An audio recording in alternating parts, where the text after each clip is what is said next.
Diolch ni weddio. Diolch yn y ti o Dduw am y fraint i'n eto cael dod ger dy fron. I ni'n cyflwyno'n hoedfaith ofal. Tyd i'n plith tywalt ysbryd arnom. I ni'n gofyn hyn oll trwy enw a ceiddiant ein harglwydd Iesu Grist. Amen. Croeso'n gwasanaeth ar ôl yr oedfa fe fydd na baned drws nesaf yn y neuadd. Fydd yn hoedfa nesaf pnawn Sul ym hanner awr wedi 3. Ond cyn hynny fe fydd ein cwrdd gweddi misol yn cael ei gynnal yn y neuadd drws nesaf nos Iau ym hanner awr wedi 7. Hefyd yn agosau nawr mae'n noson o garolau, nos Iau cyntaf y mis Rhagfyr y 5 am hanner awr 7 yma yn y capel. Mae yna wahoddiadau ar gael i chi i cymryd. Tra fydd y casgliad yn cael ei gymryd, ni aros ar ein heistedd i ganu Emrif 150, fy Iesu yw fy niw, fy mrawd am prynwr yw, ffyddlonaf gwir. 150 ni aros ar ein heistedd.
Darlleniad o'r Salmau, Salm 23.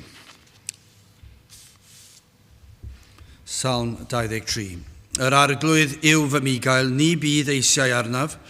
Fe awnau mi orwedd mewn porfeidd gwelltog, fe am tywys ger llaw y dyfroedd tawel, fe a ddychwel fenaid, fe am harwain ar hyd llwybrau cyfiawnder mwyn ei enw.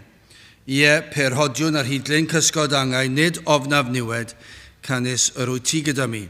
Dywi alen a ffon am cysirant. Ti a ar lwy ford ger fy mron yng ngwydd fy ngwrthwynebwyr, i raist fy mhen a golew fy ffiol sydd lawn.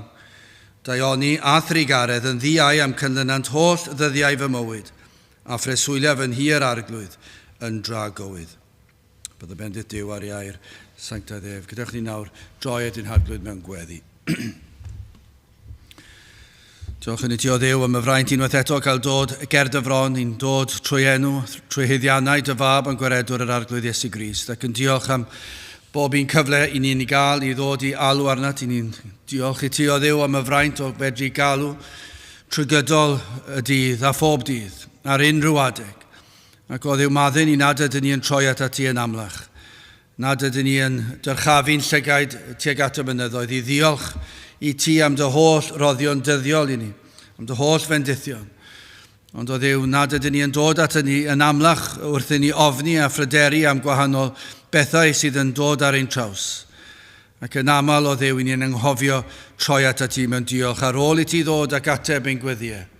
O Dduw, ni'n gweddio, bydde di'n agosau at ni yma, a bydde di'n peri, a byddwn ni yn gwybod y fod ti yn ein plith ni ac ein bod ni yn ymwybodol o'r bresenoldeb. I ni'n gweddio, Dduw, y bydd yn y gyffyrddiad o'r nef yma nawr a trwy gydol y dydd ac ar hyd a lled y wlad. I ni'n gweddio, Dduw, a bydde di'n ymyryd yn ein bywydau ni oll, yn ein hardaloedd ni oll. I ni'n gweld, o Dduw, wrth i ni edrych yn cwmpas ni ac i ni'n gweld gymaint o ddifaterwch, gymaint o troi cefn. Ac eto, o Dduw, does dim ymwybyddiaeth o gwbl ohono ti, ond o Dduw, os wyt ti'n dweud y gair, ac os wyt ti'n dod lawr i'n plith ac yn agosau, y bydd pobl yn ymwybodol o'r bresenoldeb. Efallai, o Dduw, i ni'n gwybod nawr fydden nhw'n deall beth yw hynny. Ond trwy dy ras, trwy nerth yr ysbryd glân, y bydde di yn ei harwain nhw at y man, lle byddant yn deall ac yn ceisio, yn galw ac yn pwyso a chredu, yn edifarhau. Dim ond ti sydd yn gallu peri fydd y pethau hyn yn digwydd, ond i ti wedi wneud hyn o'r blaen, i ni'n gofyn i ti wneud e o'r newydd. Y bydde ti yn gweld yn iawn i ddweud y gair, ac y bydd pethau yn traws newid yn llwyr. O Dduw, ni'n gwybod mae dim ond hyn, dim ond gwyrth sydd yn gallu newid un enaid, ac felly dim ond gwyrth sydd yn gallu newid cenedl gyfan. Ac o Dduw, i ni yn gofyn y bydde ti yn dod ac yn dychwelyd i'n plith. I ni'n cyflwyno'r oedfa hon ac yn gofyn o'r cychwyn hyd y diwedd y byddwn ni'n gallu dweud yr oedd y ti yma ac yr oedd ein celonau yn llamu ac yn llosgu oddi fewn y bydd yna. Byddwn ni'n gallu tystio i'r ffaith ein bod ni wedi profi dy fod wedi siarad â ni yn bersonol, dy fod wedi'n argyhoeddi ni'n bersonol, wedi'n cael ynogi ni'n bersonol. Ac o Dduw y bydde di yn ein tywys ni ar fan honno lle dylsen ni fod. Mae ti yw popeth i ni. Madde ni mor aml, nid hyn yw'r gwir. Ond yn gofyn i ti o Dduw, i'n helpu ni yn ein gwendid, i ddod yn i'r fan honno lle dylsen ni fod yn blant sydd yn byw i dogoneddi di, ym mhob agwedd o'n bywydau. Felly o Dduw, i ni'n gweddio y bydde di'n agosau nawr, i ni'n gweddio am y rhai sydd yn gwrando, bydde di'n bendithio rheini, bydde di'n arwain rhai am y tro cyntaf i wrando. Ac o Dduw i agor i llyged i hyneidio, iddynt weld y gwirionedd yma, agor i clistiau iddyn mwyn i glywed yr hyn sydd ei hangen i glywed. O Dduw, i ni'n gweddio bydd na rai hyd yn oed yn cerdded heibio'r drysau heddiw ac yn gweld ac yn teimlo'r awydd i ddod i mewn. Ond o Dduw, bendithio'r rhai sydd yma, bydde di yn gweithio yn ein plith ni, a gad i ni fedru dweud yr oedd y ti yma gyda ni. Helpa ni yn ein canu ni o Dduw, helpa ni i ddyrchafu dy enw. Wrth i ni ystyried y air y nawr, bydd yr arglwydd Iesu Grist yn cael ei ddyrchafu. Felly o Dduw, diogela ni nawr bendithio ni, arwain ni yn ein hyddoliad. I ni gofyn hyn oll trwy enw a ceiddiant, ein arglwydd Iesu Grist. Amen.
Dewch ni ganu emyn rhif 363, wel dyma'r eiddyl, dyma'r gwan yn gryddfan wrth dy droed. 363 gan i sefyll i'w chanu.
Dawn testyn o'r salmau, Salm 23, a'r adnod gyntaf.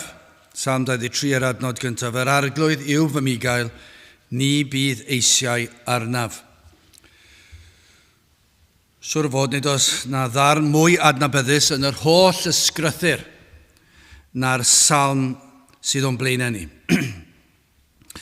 Mae'r salm yma wedi darllen siwr fod ar gymaint o achlasuron gwahanol mewn sawl oedfa, ac eto, ei fod wedi ddarllen mwy na y mwyafrif o ddarnau'r ysgrythyr, gellir dweud i'r mwyafrif o bobl sydd wedi glywed ac wedi ddarllen nad oes na werthfawrogiad o wir ystyr y geiriau.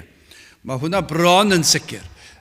Bydd y mwyafrif o bobl sydd wedi clywed y geiriau yma nad ydynt yn deall. Hyd yn oed y gwybodaethau mawr. Y rhai hynny sydd yn deall llawer am lynyddiaeth ym mhob iaith ac yn y Gymraeg falle, allwch chi'n meddwl wrth yn y ddarllen y salm hon yn y Gymraeg, a bod na ddealltwriaeth nhw o eirfa ac hanes geirfa, ac eto heb ddeall y gwir ystyr. Allwch chi clywed rhai petai nhw'n clywed hynny nawr yn dweud pwy chi i honni, bod chi'n gallu dweud beth yw gwir ystyr y geiriau. Ac eto ni'n credu ac yn weddol sicr ein bod ni'n cyhoeddi beth yw'r gwirionedd yn y geiriau yma. Geiriau gyfansoddwyd gan Dafydd, a oedd yn gallu defnyddio'r darlun o fugail a defaid yn well nag y mwyafrif, mwy na'i thebyg. Un o'r ei gorau byddwch chi wedi gallu cael yn y sefyllfa yma i ysgwynnu salm fel hon gan mai bugail oedd hefyd ar un adeg. Yr oedd yn deall yn well na neb y mater o berchnogaeth o ddefaid. Gwybyn iawn yr hyn a olygwyd wrth ofalu am ei ddefaid, a'r hyn yr oedd i wneud fel bugail. Oedd yn deall o ran safbwynt y ddafad, oedd yn deall o ran safbwynt y bugail. Deallan iawn yr hyn oedd gwendidau a thueddiadau defaid. Yr oedd yn ymwybodol iawn o'r holl beryglon y wyneb ar ddafad. Fod yna elynion gwyllt yn barod i ymosod a dinistrio ar unrhyw adeg. Ac felly yr oedd yn un ardderchog i fedru ysgrifennu salm fel hon. Ond gan bod y salm mor gyfarwydd, mae yna beryg yn does i ni golli'r gwersi pwysicaf oll drwy beidio gwrando a chanolbwyntio ac meddwl mae pobl di sôn am yr salm yma wedi pregethu ar y salm yma am filoedd ar filoedd ar filoedd o weithiau mwy nag unrhyw rhan arall o'r ysgrythur siwr o fod a falle yn meddwl ein bod ni'n gwybod y cyfan. Ond ein dymuniad yw y bydd na wrandawyr, bydd na bobl yn canolbwyntio. Ac bydd na rai efallai cyn diwedd yr oedfa yn gallu ymuno o'r sawl sydd yn galw'r arglwydd yn fugail iddynt. Dyna beth i ni'n dymuno. Y bydd na rai. Efallai yn ymwybodol o'r arglwydd yw fy migael ni bydd eisiau arnaf. Wedi clywed filoedd o weithiau. A petaw ni'n dyfynnu'r adnod honno heb ddweud o ble y daeth. Fydden nhw'n gwybod yn syth o ble yn dod. Maen nhw'n gallu dweud Psalm 23. Ond nad oes sicrwydd yn nhw bod nhw'n gallu dweud fod yr arglwydd yn fugail iddyn nhw. Falle bod nhw'n gobeithio fod e'n fugail iddyn nhw. Falle bod nhw'n gobeithio fod e'n berthnasol iddyn nhw. A bod nhw'n tynnu rhyw fath o wersi mas o'n fe, ond does dim sicrwydd na chydernid ganddyn nhw. Wel, yn gyntaf, hoffwn i edrych ar yr adnod hon, a'r pennod gyntaf fydd rhodd y tad. Yn ail, eiddo y mab, ac yn drydydd fy eiddo i. Wel, yn gyntaf rhodd y tad. Beth ni'n gweld yn y salm hon, nid Jehova y tad, o ran y drindod nawr, y tad a'r mab yr ysbryd glân, nid Jehova y tad a ddisgrifir yma, ond Jehova y mab, yr arglwydd Iesu Grist. A fe osodwyd yr arglwydd Iesu Grist yn y swyddogaeth yma gan ei dad nefol. Y tad sydd wedi gosod Iesu Grist i wneud y gwaith yma disgrifir yma yn y salm. A dyma drefnwyd cyn amser, cyn llunio'r byd, cyn lledu'r nefoedd wen, i'r drindod fod wrthi. Dyma oedd y cytundeb. Dyma oedd y tad a'r mab yr ysbryd glân wedi drafod ac wedi benderfynu mai dyma oedd y ffordd. Dyma oedd rhodd y tad i ni fel pechaduriaid. Dyma beth oedd y cynllun. Fe nath y tad dweud, dwi'n mynd i roi rhodd i bobl, i bechaduriaid, a fy rhodd fydd yr arglwydd Iesu Grist. Y byddai'r Iesu yn dod i'r byd i ddelio yn pechod. Nawr, unrhyw un sy'n sylwi, mae'n rhyfedd yn diwe. Doedd dyn ddim wedi pechu eto. Ac eto mae'r arglwydd wedi darparu ffordd o iachawdwriaeth. Fedrwch chi ddeall e? Na fedrwch. Mae'n amhosib. Dydyn ni ddim yn gallu ymgyffred na deall i ni'n plygu ac yn addoli ac yn credu. Mae e tu hwnt i'n deall ni, ond hyn a ddigwyddodd i'r drindod drefnu, a fe nath y tad roi rhodd i ni fel pechaduriaid. Fe roddodd Iesu i ni fel rhodd. I ddod i ddelio ar ffaith ein bod ni yn bechaduriaid yn olynion i Dduw, i ddelio'n cyflwr o farwolaeth ysbrydol a thragwyddol. Os chi eisiau prawf o hynny, Ioan 3:16. Eto, adnod arall, siwr o fod, bydd pobl di-gapel wedi clywed am hon, siwr o fod. Falle ddim gymaint yng Nghymru bellach, ond bydd na lawer yn gwybod am yr adnod hon. Canis felly y caro Duw y byd, fel yr rhoddodd fe ei unig anedig fab, fel na choller pwy bynnag a gredo ynddo ond caffael ohono fywyd trygwyddo. Be mae'r adnod yn dweud? Mae'n dweud i'r Duw y tad rhoi ei fab, Iesu Grist, fel rhodd i ni, i bwrpas. Fel na fyddwn ni'n golledig mwyn cael bywyd trygwyddol. Am rodd. I roi ei unig fab. Ac yn fwy na hynny, pan ni'n meddwl am rodd o'r math hon, fe roddodd ei fab fel rhodd i ni, ac yn rhan o'r rhodd, y byddai'r tad yn cosbi'r mab. Mae hwnna'n rhoi wneud yr rhodd ar lefel arall yn diwedd. Roedd y tad wedi rhoi ei fab i wynebu y digofaint oedd ar fi'n dod. Y byddai'n cosbi Iesu Grist, yr oen dynam, y byddai'n gosod yr hyn sy'n gyfwerth ag uffen i'w holl bobl, a hyn oll ar ei fab a oedd yn ddieog. Dyna i chi'r rhodd fwyaf gallwch chi feddwl amdano. Ac am gariad, am aberth, ar ran y tad. Mae'r aberth yn anferth o ran y tad. I ni'n aml yn meddwl mae'r aberth i'r Iesu ddod. Mae hwnna'n sicr, a fe oedd yr aberth fwyaf. Ond mae'n aberth i'r tad, ond yw e? I'r tad rhoed ei fab mwyn ei gosbi fe. Ac hyn oedd y cynllun o'r cychwyn. Cyn i'r byd hyd yn oed cael ei greu. Ac yna trwy gydol yr Hen Testament, dyma oedd y cynllun. A dyna a broffwydwyd amdano. Y bydde'r Iesu'n dod. Dyna oedd y trefn, dyma a drefnwyd a bydde'r Iesu yn dod, oedd y tad yn ei roed fy rhodd i'r byd, ac yn rhoed mwyn iddo ddod i bwrpas. Ac yr oedd y proffwydi oll yn dweud am hyn. I ddelio a'n hargyfwng. Dyna beth i ni'n mynd i gofio nawr yn ystod cyfnod Nadolig. I ni'n meddwl am yr rhodd mwyaf oll, adeg y Dolig. Dyna beth ni'n canu amdano pan ni'n canu'r cyrolau. Ac yn meddwl am ei eni fel baban. Fyddwn ni'n siarad lot am hwn yn ystod yr wythnosau sydd yn dod.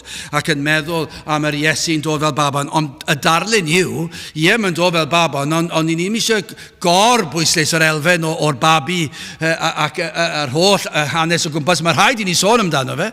Ond y prif wirth yw fod wedi dod lawr o'r nefel rhodd gan y tad i ddelio gyda'n pechod ni.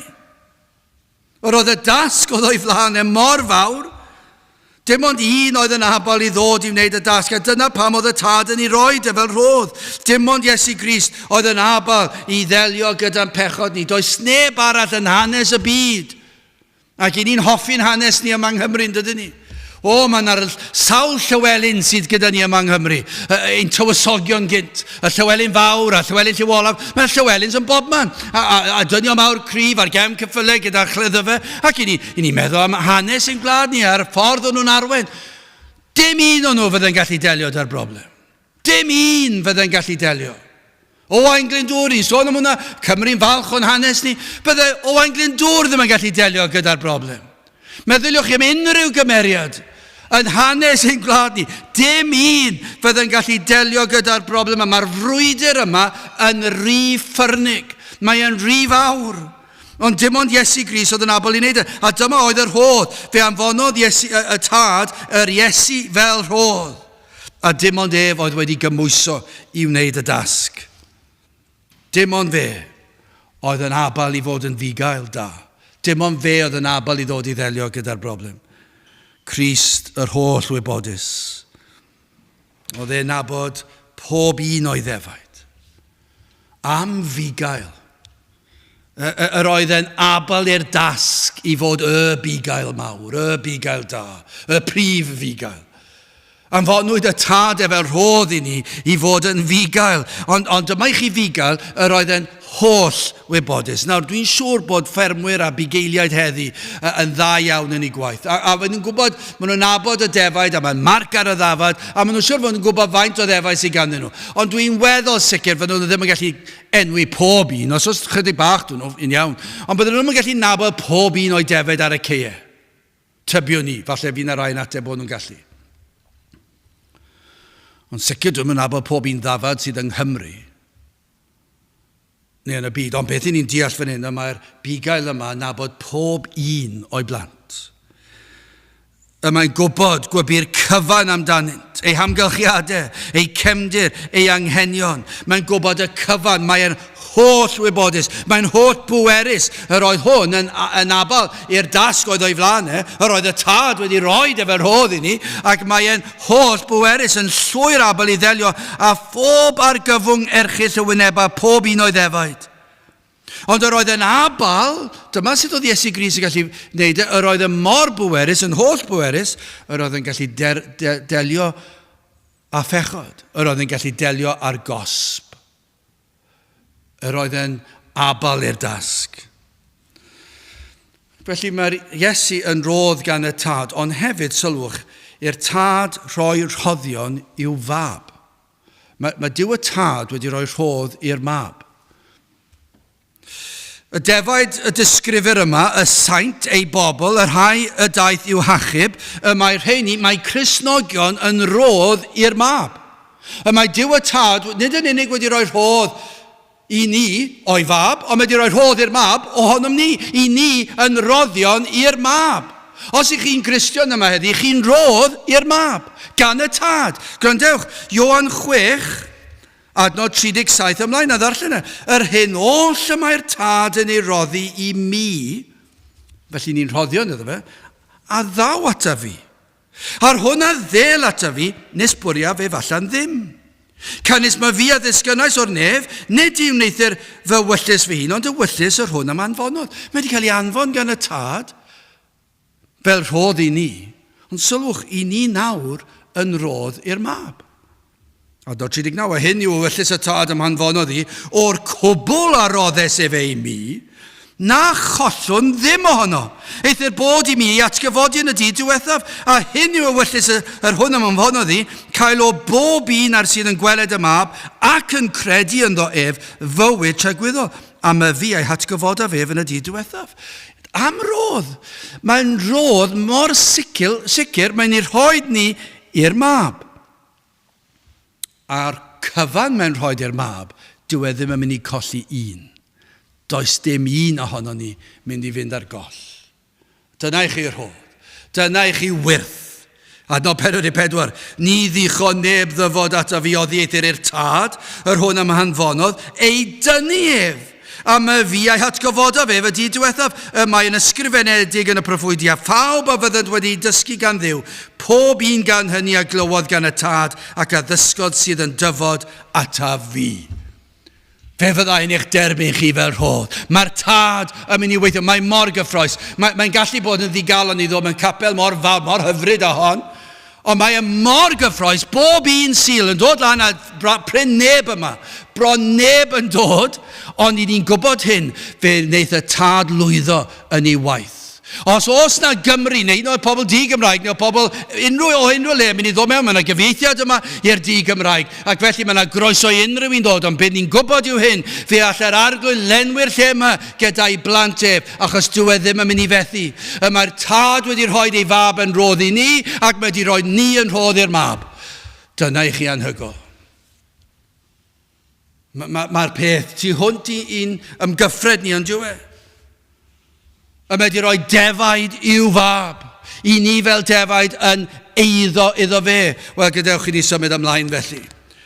I ni'n eiddo y mab, yr arglwydd i'w fy migael, ni byd eisiau arnaf. Mae'r darlun a geir am bechaduriaid gan amla yw un o flaidd neu afr anifeiliaid gwell. Ond ydy hwnna'n wir, os ni'n sôn am bechaduriaid yn y Beibl, os ych chi'n cymharu ac anifeiliaid, fel arfer, mae'r pechadur yn cael ei ddisgrifio fel blaidd neu afr, a maen nhw yn wyll ar hyd y mynyddoedd a'r cer.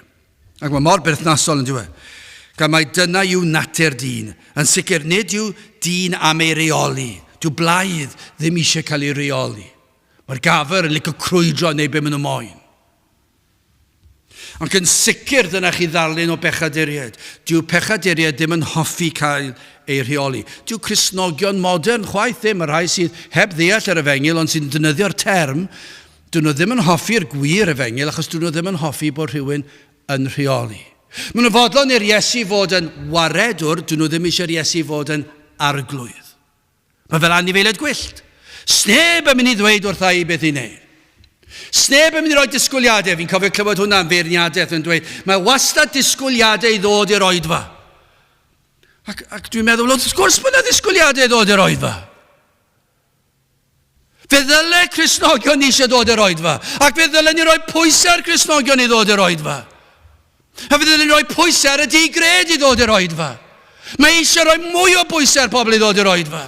Achos dyma yw'r peth pwysicaf oll. Ond dyna'r broblem. Mae'r mwyafrif fel y bleiddiaid a'r geifr sydd yn crwydro'n wyll ac yn mynd fel ac yn mynd nhw ac yn gwneud be maen nhw'n cysgu, be maen nhw'n eisiau cysgu, deffro be maen nhw eisiau cysgu, bwyta be maen nhw eisiau bwyta. Ond yma fe ceir disgrifiad o blant yr arglwydd sydd fel defaid. Mae hwnna mor wahanol i bleiddiaid a geifr. O mae'r Cristion yn cael ei ddisgrifio, mae plentyn yr arglwydd yn cael ei ddisgrifio fel dafod, fel rhai sydd yn eiddo i'r bigad. Mae yna rhywun yn rheoli drostyn nhw. Ac felly rhaid bod rhywbeth wedi digwydd, ond oes? Achos i ni gyd wedi cael ein geni fel pethau gwyllt, pechaduriaid. A ddim am neb i reoli. Ddim am neb i ddweud wrtha i beth i wneud. Felly rhaid fod na rhywbeth yn digwydd i beri bod ni ddim bellach yn afr neu yn flaen, neu be bynnag yn ni fel chi eisiau sôn amdano, ac nawr yn ddafad, ac yn eiddo iddo. Mae rhaid bod rhywbeth yn digwydd i ni. Rhaid i natur fod wedi fywhau. A'r hyn a geir yma, disgrifiad yma, os yw'r fath salm hon yn gywir, a ni'n credu fod yr arglwydd yw'n fy Migael, a bod y darlun yma o Bigael a Defaid a'r perthynas yna rhwng ni a'r Bigael a'n bod ni'n eiddo iddo, mae'n rhaid i rhywbeth ddigwydd. A mae'n wyrth. Mwyn i ni fod fel Defaid, rhaid fod yna waith o ddifri. A dyw e ddim yn rhywbeth naturiol. Rhaid fod yna ymyrraeth gan Dduw. Ac hefyd i ni fod yn ddefaid ei braidd, rhaid iddo fod wedi'n prynu. Dyna chi ddarlun arall. Ein bod ni wir yn eiddo ef yn llwyr ystyr y gair. Ein bod yn swyddogol yn eiddo iddo. Achos i ni'n meddwl am y darlun yna'n aml, yn y farchnad, yn y wlad, dwi ddim wedi bod yn rhan hwnna, dwi wedi yn fachgen o'r ddinas, felly dwi ddim wedi bod i'r mart, dwi ddim wedi bod i unrhyw le lle mae defaid yn cael ei gwerthu a'i prynu. Ond fi'n gwybod hyn, mae'r ffarmwr yn gallu, mae Bigael yn gallu mynd i'r farchnad, a mae'n gweld dafad, mae'n gallu prynu'r dafad, a mae'n mynd a'i gatra neu beth bynnag yw'r drefn. A nawr maen nhw'n eiddo i rhywun newydd, y Bigael newydd, a maen nhw'n rhoi rhyw stamp a rhyw farc ar y dafad. Ac nawr yn eiddo, mae wedi prynu nhw. Ond y darlun yn hyn, mae e'n rhywbeth goruwch naturiol. Mae'r Iesu wedi dod. Dyma pam y dath y Bigael da, y Bigael mawr. Fe dath ein prynu ni. I wneud yn swyddogol fy mod yn eiddo iddo fe. Ac fe nath yr Iesu dalu'r pris llawn ac am bris. Fe wnaeth yn eglur mai fe oedd yr un a ddaeth i arwain ei ddefaid at y tad. Ni'n gweld Ioan 10 adnod 7. Gwrandewch ar hwn. Am hynny yr Iesu a ddywedodd wrthyn drychefn, yn wir, meddaf i chwi, mae fi yw drws y defaid, cynifer oll ag a ddeithant o'n blaen ni, lladron ac ysbeilwyr unt, either ni wrandawodd y defaid arnynt. Mae fi yw'r drws, os a neb i mewn trwy o fi, fe fydd cydwedig, ac fe i mewn ac allan ac y gaif borfa. O dyna i chi ddarlun, mae'r Bigael yn dweud fe yw'r drws. Mae trwyddo fe sydd wedi trefnu'r ffordd. Rhaid mynd trwy'r Iesu i fod yn eiddo iddo. Mae'n talu'r pris fe sydd yn gwneud y cyfan. Does dim ffordd arall, adnod 11. Mae fi yw'r Bigael da. Y Bigael da sydd yn rhoddi ei einioes dros y defaid. Eithyr y gwas cyflog ar hwn nid yw Bigael, ar hwn nid eiddo y defaid, sydd yn gweled y blaidd yn dyfod ac yn gadael y defaid, ac yn ffoi ar blaidd sydd yn ei hysglyfio hwy ac yn tarfu'r defaid, mae'r gwas cyflog yn ffoi, o blegyd mae gwas cyflog yw e, ac nid oes ofal arno am y defaid. Mae fi yw'r Bigael da, ac a adwain yr eiddo fi, ac am hadwaenir gan yr eiddo fi, fel yr edwyn y tad fy fi, felly yr adwain unau'r tad, ac yr ydw i fy'n rhoddi fy einioes dros y defaid. O, dyna i chi'r ateb. Mae'n rhoid ei fywyd trosom ni. Dyna sut, dyna'r pris. Dyna oedd y taliad. Does dim taliad wedi bod mewn unrhyw fart yng Nghymru yn yr ardaloedd gwledig erioed o'r blaen mor fawr a hon. Mae'r taliad yma'n anferthol. Fe roddodd ei fywyd, ond mae'n fwy na rhoid ei fywyd. Fe roddodd ei fywyd, ac fe wrth iddo fe roed ei fywyd, fe gymerodd gosb am golledigaeth tragwyddol i'w holl ddefaid. O, am bris. I ddioddef am ein cymweddau ni. Defaid ei braidd. Ond am gysur mewn oedfa fel hon, neu falle allan ni feddwl yn ei noson y garolau. Neu os rhywun yn gwrando ar y we, fe fyddant yn dod ac yn nabod llais y gwaredwr, llais y Bigael. Mae hwnna'n anhygoel yn diwedd. Dwi ddim yn deall, dwi ddim wedi bod. Dwi'n meddwl unwaith neu ddwywaith dwi erioed dwi wedi cerdded ar cwn lle mae yna ddefaid, ond dwi wedi bod gyda Bigael mewn ceiau lle mae yna ddefaid. Falle unwaith dwi wedi bod. Felly does gen i ddim fawr profiad. Ond mae yn anhygol yn o beth dwi'n deall, fe fydd yr Bigael yn gallu siarad a fydd nhw'n nabod i lais. Mae'r Bigael yn gallu galw chwibanu, fydden nhw'n nabod y chwibaniad. A fydd y defaid yn dod o bob rhan o'r cae, fydden nhw'n dod. Maen nhw'n gwybod bod bwyd, maen nhw'n gwybod bod na un sydd yn gofalu amdanyn nhw. Iohan 10 adnod 3 ymlaen i hwn, mae'r drysor yn agored, ac y mae'r defaid yn gwrando ar ei laisef, ac y mae efo'n galw ei defaid ei hun, erbyn ei henw, ac yn ei harwain hwy allan, ac wedi yrru allan ei defaid ei hun, y mae efo'n myned o'i blaen hwy, a'r defaid sydd yn ei ganlyn ef, o blegyd y maent yn adnabod ei lais ef. Mae hwnna mor anhygol, mae hwnna mor gyffroes.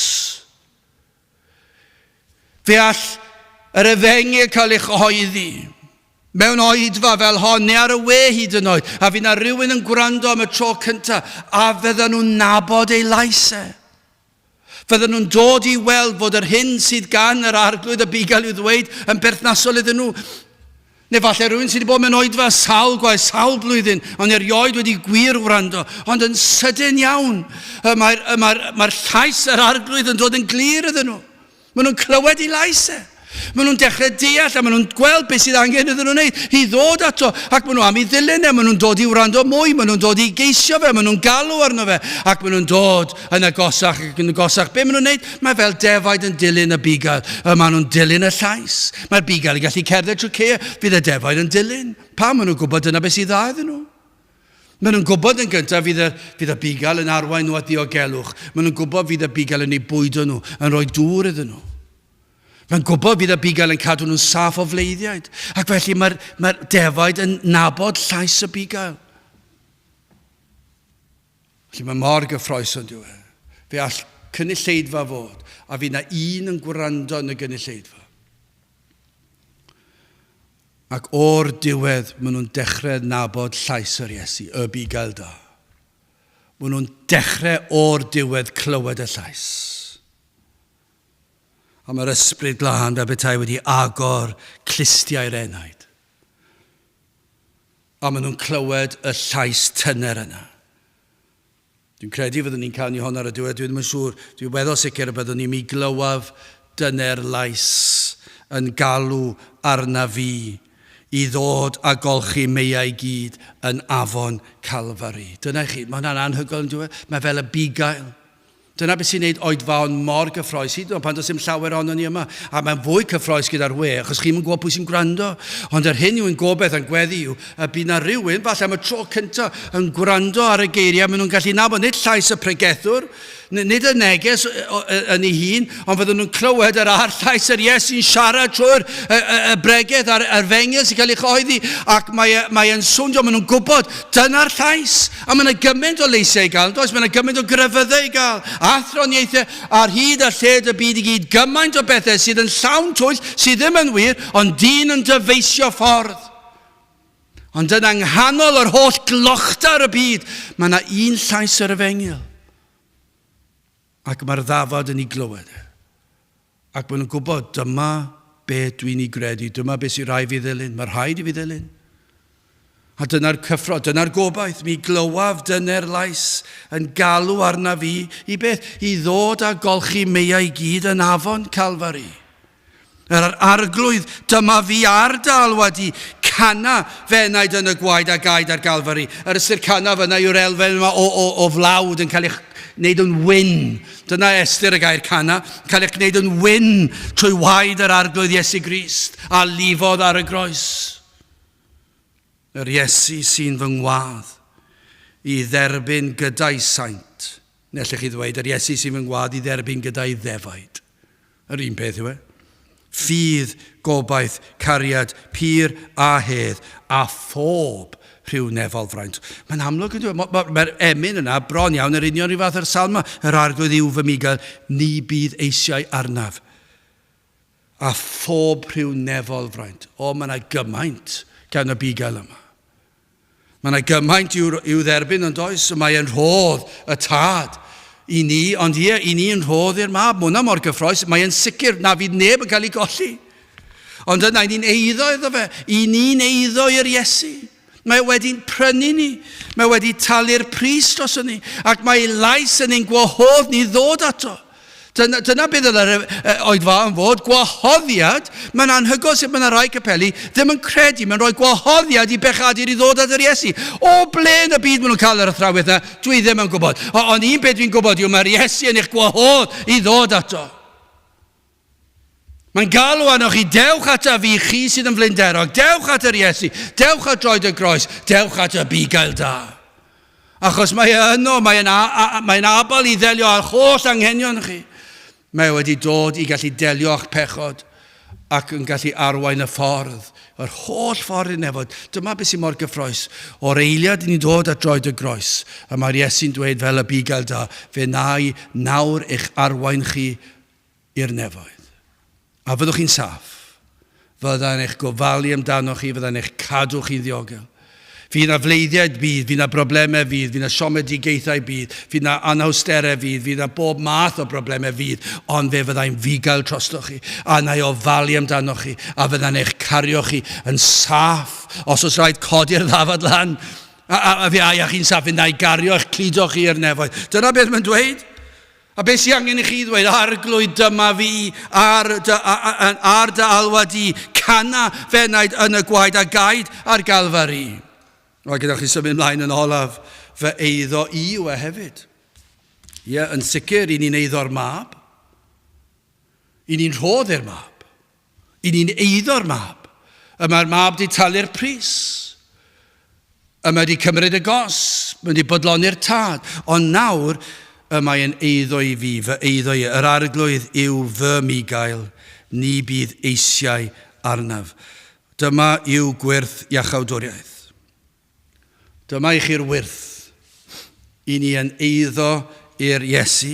Ie, mae hwnna'n wir. Fe drefnodd y drindod y cyfan cyn llunio'r byd. Fe ddaeth yr Iesu a chyflawni'r hyn oll oedd ei angen, ni wedi dweud hynny. Fel y dywedwyd y byddai ni'n wneud gan y proffwydi, ni wedi sôn am hynny. Fe'n rhyddhaodd o gaeth ddiwed yr un drwg, o gaeth ddiwed pechod. Fe fodlonodd e gofynion y tad, fe dalodd e pris yn llwyr, trwy ei waed ar y groes. Fe agorodd e ffynon ni'n golchi ni'n lan. Mae hwnna'n gyd yn wir, ni'n gwybod na, mae'r ysbryd glân wedi plannu hedyn o fywyd yn ein hyneidiau ni. Hedyn sancteiddrwydd yn ein calonau. A mae ni'n byw hai ni, ni'n gwybod hynny. Am wirth, am ras, am gariad.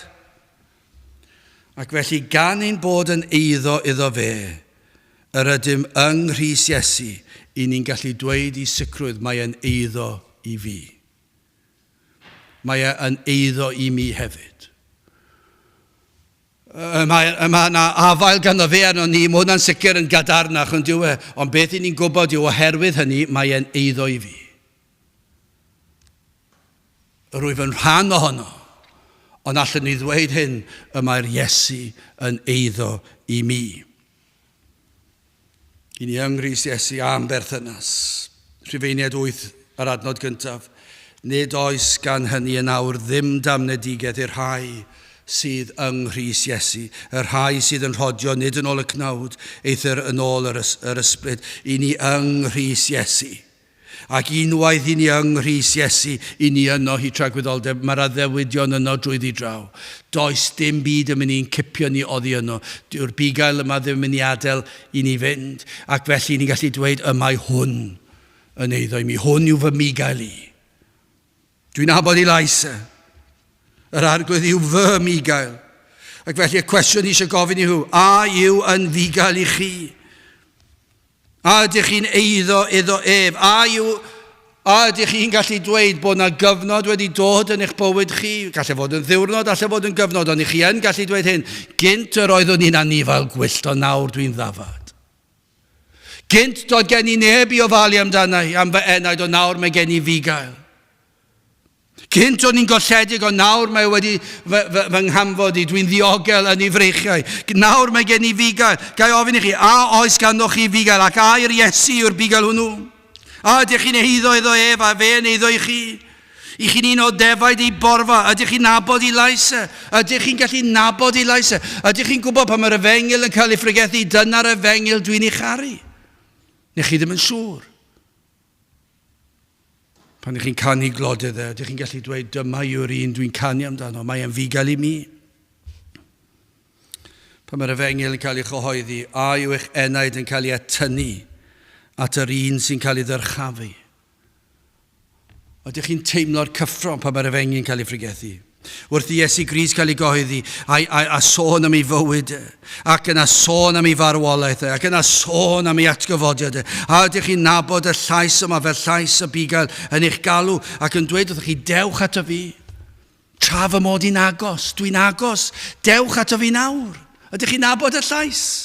Neu os ych chi'n Gristion ydych chi'n gallu dweud dwi'n cofio'r diwrnod pan glywes i'r llais y tro cyntaf ac fe ddes i ac yr oedd yn fugail i mi ac fe nath fy nerbyn i'w braidd a fe nath fy neni yn y lle cyntaf ond nawr dwi'n eiddo iddo fe nes i nabod i lais a dwi'n dal i nabod i lais dwi'n ei ddilyn ers hynny trwy gydol taith bywyd mae e'n fugail drosto fi.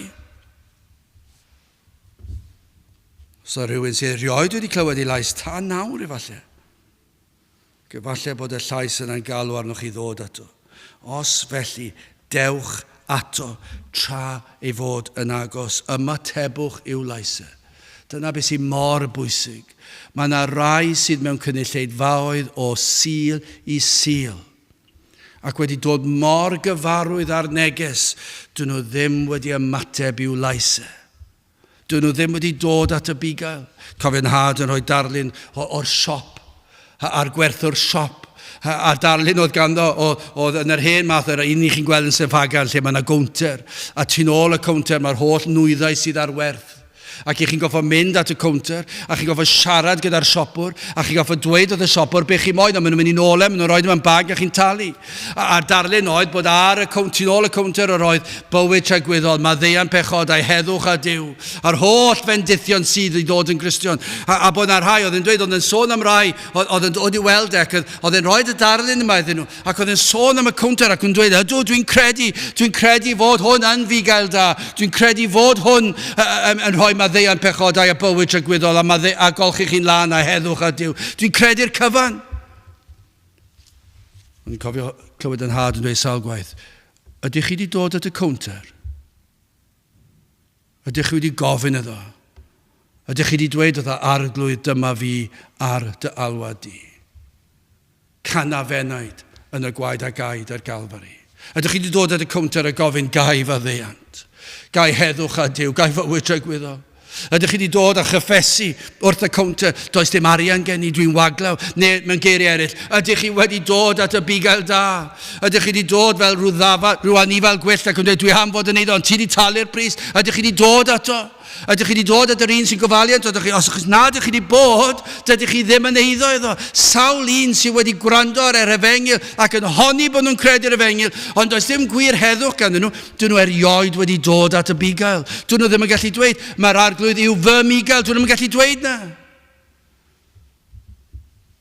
Maen nhw'n dweud, dwi'n cytuno ar cyfan, ond dwi ddim yn eiddo i mi. Ac felly does dim heddwch dan nhw a maen nhw'n cario ymlaen hyd taith bywyd a fydden nhw'n dod at y diwedd ac yna ddaw y dydd ofnadw hynny ac yna fydden nhw ddim yn nabod i laisau. Dyn nhw ddim wedi ymateb i'w laisau i ddod ato. Maen nhw wedi eistedd yna meddwl mae popeth yn iawn. Ydych chi wedi clywed i laisau? Felly dewch ato. Dewch ato. A mae ddewyd sydd i'r sawl a ddaw ato fel un oedd efaid. Yr arglwydd yw fy mugail, ni bydd eisiau arnaf. Dyna chi a ddewyd. Ni bydd angen ar eich enaid byth eto o'r eiliad ych chi'n dod at y bugail. O'r eiliad chi'n dod at droed y groes. O'r eiliad chi'n dod at y counter ac yn pledio rho i mi'r heddwch. Yr eiliad hynna, ni bydd angen ar eich enaid byth eto. Falle fydd angen ariannol arnoch chi, falle fydd angen pob math o beth eraill. Ond ni'n gwybod hyn, fe fydd yr arglwydd yn gofalu amdano ni, ond o ran eich enaid a thragwyddoldeb, fydd dim angen ar eich enaid. Fe fydd yr arglwydd Iesu Grist yn fugail da, yn darparu'r hyn oll sydd ei hangen arnoch chi. Mae'n rhoi y cyfan i chi am ddim. Ef sydd wedi plannu'r hedyn o fywyd yn y lle cyntaf, ac felly fe fyddwch chi'n dod ato. Dyna'r cyffro, fe fyddwch chi'n dod ato. Ef sydd wedi'ch arwain chi a droed y groes yn y lle cyntaf. Ef sydd yn rhoi ffydd i chi ymddiried yno yn y lle cyntaf. Ef sydd wedi addwch golchi chi'n lan. Ac felly pan i chi'n dod, Falle byddwn ni ddim yn deall yn llwyr beth sydd angen, ond mae'r Iesu'n eich golchi chi'n lan. Mae wedi dweud, ni bydd eisiau arnaf. Fi dim un pechod ar ôl, heb I ddelio ag. Fi wedi cael ei hoelio i'w groes. Fi dim un gair croes. Fi dim un meddwl drwg. Fi dim un amheuaeth. Fi dim un peth yn cael ei adael yn llonydd. Mae'r Iesu yn delio gyda'r cyfan. Fi dim un bygythiad fydd yr Iesu yn delio gyda'r cyfan. Mae wedi addo gwneud hynny. Ni bydd eisiau arnaf. Os angen heddwch yno chi, ni bydd eisiau arnaf. Mae wedi addo roi heddwch I chi rhwng Duw a chi. Mae wedi addo roi heddwch cydwybod I chi. Mae wedi addo roi'r hyn oll sydd I hangen ar eich enaid. Mae'n delio da'r cyfan. Sy'n rhoi bywyd tragwyddol I chi, mae wedi dweud, ni bydd eisiau arnaf, fe fydd bywyd tragwyddol. Pan ddaw ein hamser ar y ddaear yma I ben, fe fydd yn rhoi bywyd tragwyddol I ni. Dyna chi cyffro'r bugail yma. Sydd yn addo eich arwain at y porfeydd gwelltog. Fe fydd yn ein bwyd o ni. Felly, ydych chi wedi clywed ei lais e? Ydych chi wedi clywed ei lais e yn yr efengil? Ydych chi wedi clywed yr efengil? Ydych chi wedi clywed yr emynau yma? Falle bod yna rhai'n gyfarwydd yr emynau Cymraeg ac yn gwybod y geiriau, ond falle o'r diwedd maen nhw'n cofio'r emynau Pantacelyn efallai. Ac efallai wedi canu mewn cor sawl gwaith, mi dafla maich oddi ar fy ngwar wrth deimlo dwy fo loes. Ac o'r diwedd ych chi'n clywed llais yr Iesu. Bod di'r rhoed ei ddwylo pur ar led ac wedi gwisgo'r goron draed. Ac o'r diwedd chi'n deall be mae'n golygu fod yr Iesu wedi dod I ddelio a'ch pechod chi. A'i fod yn eich gwahodd I ddod ato. Ac I chi fod yn un o ddefaid ei braidd ac iddo fe fod yn fugail I chi. Iddo fe fod yn eiddo I chi. Ydych chi'n gallu dweud yr arglwydd yw fy mugail ni bydd eisiau arnaf. Na I orffen trwy ddarllen y salm. Gwrandewch ar y holl fendithion yma. Ni wedi clywed y gymaint o weithiau, ond gwrandewch ar yr holl fendithion sydd i'r Cristion. Yr arglwydd yw fy mugail. Ni bydd eisiau arnaf. Fe a wnai mi orwedd mewn porfeydd gwelltog. Fe am tywys ger llaw y dyfroedd tawer. Fe a ddychwel fy enaid. Fe am harwain ar hyd llwybrau cyfiawnder mwyn ei enw. Sawl gwaith mae wedi dweud fe. Mae'r Iesu yn neud hyn oll I ni. Ein harwain ar hyd llwybrau cyfiawnder mwyn ei enw. Perhodiwn ar hyd glyn cysgod angau. Nid ofnaf niwed. Pam? Canis yr wyt ti gyda mi. Dywy alen a ffon am cysurant. Ti, yr Iesu. Ti a arlwy ford ger fy mron, yngwydd fy ngwrthwynebwyr, irais fy mhen a golew, fy ffiol sydd lawn. Daioni a thrigaredd yn ddiau am cynlynant holl ddyddiau fy mywyd. Dyna'r addewid i'r ddefaid ei braidd. Dyma'r addewid i'r rhai sydd ar Iesu yn ddigael iddynt. Daioni a thrigaredd yn ddiau am cynlynant holl ddyddiau fy mywyd a phreswyliaf yn hir arglwydd yn dragoedd. Fyddai yn y nefoedd, hyd tragwyddoldeb, ond dim ond os yw'r arglwydd yn fugail I chi. Felly I gloi, be newch chi? Wel, dewch ato. Gwrandewch ar y llais y bugail yn galw ei ddefaid. Dewch ato trai fod yn agos. Galwch arno, pwyswch arno ac wrth ddod. Mae wedi addo, fe fyddwch chi yn cael profi o'r hwn. Yr arglwydd yw fy mugail. Ni bydd eisiau arnaf. Gadewch I ni weddio. O Dduw, I ni yn diolch I ti am yr arglwydd Iesu Grist ac yn diolch bod yna fugail I ofalu am ein hyneidiau. Gweithio felly yn rymus yn ein plyd. Arwain yn eidiau at y ti, at y bugail. Tyrd a gweithio dyrchafa enw ein harglwydd Iesu Grist fel y bugail sydd yn gofalu am ei braidd. Tyrd felly ni'n gofyn hyn o trwy enw ac heiddiant ein harglwydd Iesu Grist. Amen. Wel, gen I ganu'r emyn yna 288. Mi glywaf dyner lais yn galw arna fi ddod a golchi meiau gyd yn afon Calfari. 288, gan gofio bod na gitgan, ac felly dwi ddim yn y llyfr, ond I ni gofio I bod yna un uwchani. 288 gyda sefyll uwchani.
nawr bydd i ras i'n harglwydd Iesu Grist a chariad Duw a chymdeithas yr ysbryd glân fod gyda chwi oll hyd byth.